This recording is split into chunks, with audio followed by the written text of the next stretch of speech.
That's great. We just finished our Vajrasattva retreat this past weekend, and it's been really lovely. And the Venerables asked me to just kind of share my experience, and just to get it out of the way, in case you're wondering, I'm not a lazy nun that forgot to shave and wear my robes with a very deep voice. I'm actually just a participant in the retreat today, so they wanted to make sure you weren't getting too attached to seeing them up here all the time, so they decided to throw me in. My name is Jim Dawson, and I came up for this retreat, and I live in Spokane and come to the teachings as much as I can. They asked me to share my motivation for coming, and also just my experience here. And so I love coming up to the Abbey and try to come up as much as possible. I think if for folks who have been here before, just for sharing the Dharma days, you immediately just kind of feel the beauty of the place, the surrounding and the setting and the beautiful halls and meditation rooms, and then also just the wonderful teachings that you get here.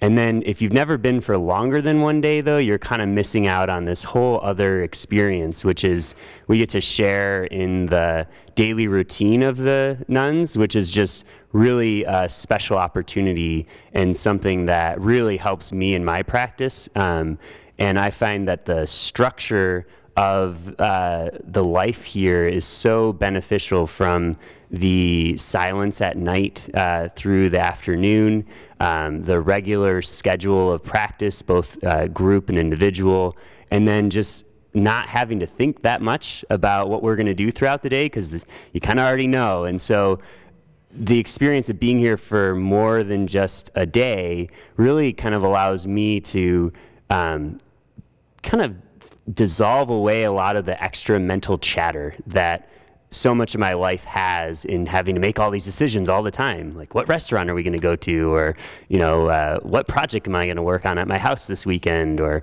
whatever.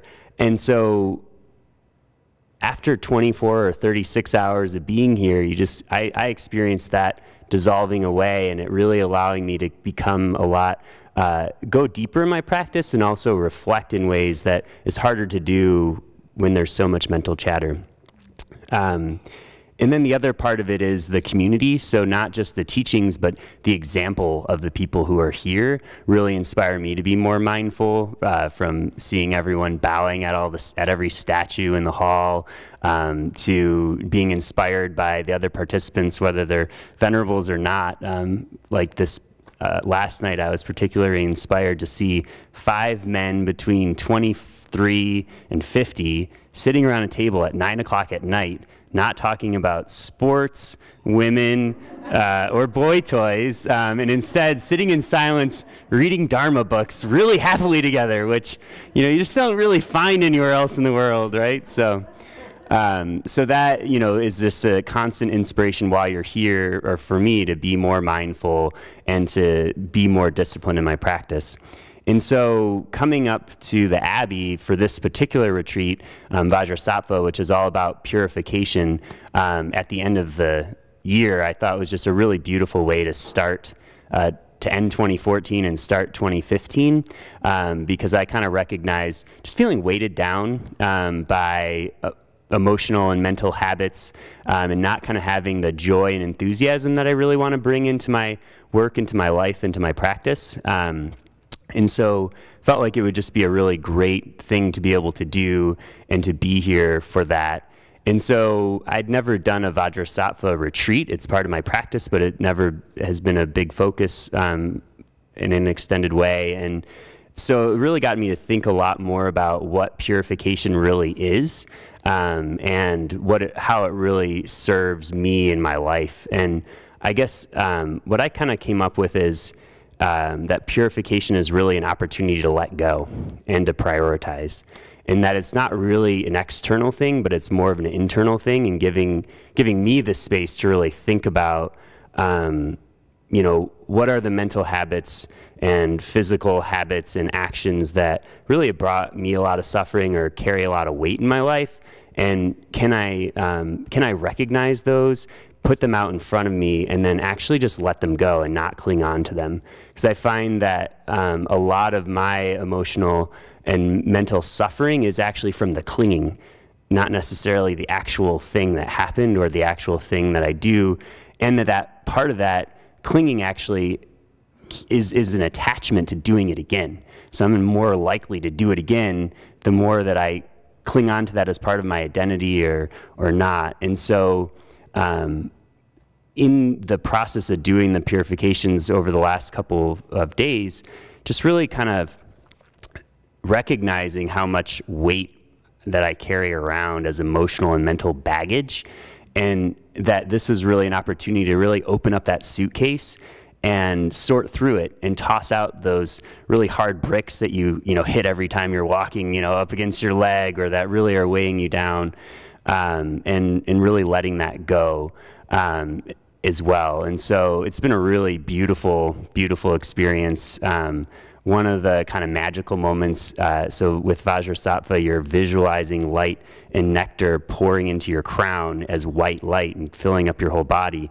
And as we were doing this practice in silence together, I looked out the window of the meditation hall, and it was snowing, just beautiful white snow, right? And so I just felt like, we brought Vajrasattva's snow together with us during the retreat. So it's sort of a beautiful moment of the whole thing.